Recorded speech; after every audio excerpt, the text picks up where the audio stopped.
ഉപ്പും മുളകും സ്റ്റാർ നടൻ സിദ്ധാർത്ഥ് പ്രഭു മദ്യലഹരിയില് കാറിടിച്ച് ഒരാളെ പരിക്കേൽപ്പിച്ച സംഭവത്തില് പോലീസ് കസ്റ്റഡിയിലായതിന് പിന്നാലെ നടനെതിരെ ഇൻഫ്ലുവൻസർ അന്ന ജോൺസണ് രംഗത്ത്. 2021 മോഡലുകളുടെ മരണവുമായി ബന്ധപ്പെട്ട് ആരോപണം ഉയർന്ന DJ പാർട്ടിയില് സിദ്ധാർത്ഥവും ഉണ്ടായിരുന്നുവെന്നാണ് അന്ന ജോൺസണ് വെളിപ്പെടുത്തിയത്.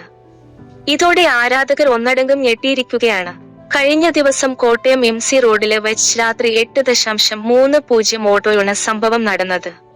അതിവേഗത്തില് വന്ന കാർ കാൽനട യാത്രക്കാരനെ ഇടിച്ചു. അപകടം കണ്ട് ചോദ്യം ചെയ്ത നാട്ടുകാർക്ക് നേരെ ഇയാള് അസഭ്യം പറയുകയും ആക്രമിക്കാൻ ശ്രമിക്കുകയുമുണ്ടായി.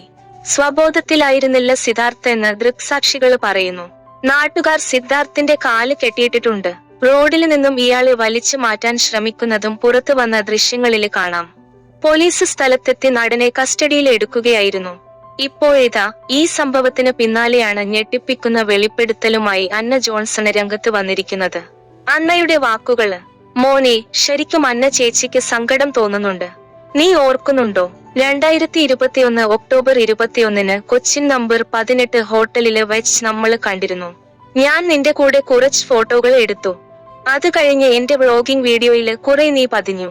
അത് കഴിഞ്ഞ് അവിടത്തെ ദുരൂഹതയും 2 പേരുടെ മരണവും ഉണ്ടായി. ഞാൻ കൊച്ചിൻ സിറ്റി പോലീസ് കമ്മീഷണർക്ക് പരാതി കൊടുത്തു. ചാനലുകാർ ഏറ്റെടുത്തപ്പോൾ നീ എന്നോട് പറഞ്ഞ കാര്യമുണ്ട്, ചേച്ചി എന്റെ ഫോട്ടോകളും വീഡിയോകളും റിവീല് ചെയ്യല്ലേ എന്ന്.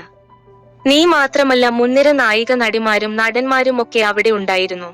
ചെറിയ പിള്ളേർ, ചേച്ചി ഞങ്ങളെ ഇതിലേക്ക് വലിച്ചിഴക്കല്ലേ എന്ന് അവർ എന്നോട് പറഞ്ഞു.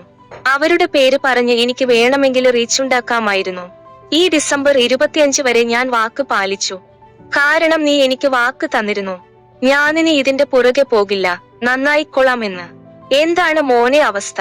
ഇത് ഉപയോഗിക്കുന്നവരെയല്ല, ഇത് പലരിലേക്കും എത്തിക്കുന്ന മാഫിയകളെയാണ് പിടിക്കേണ്ടതെന്നും അന്ന ജോൺസണ് പറഞ്ഞു.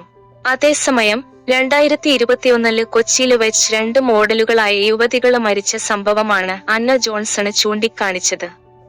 മുൻ മിസ് കേരളയായ അൻസി കബീർ, മിസ് കേരള റണ്ണർ അപ്പായ അഞ്ജന ഷാജനുമാണ് കാറപകടത്തില് മരിച്ചത്.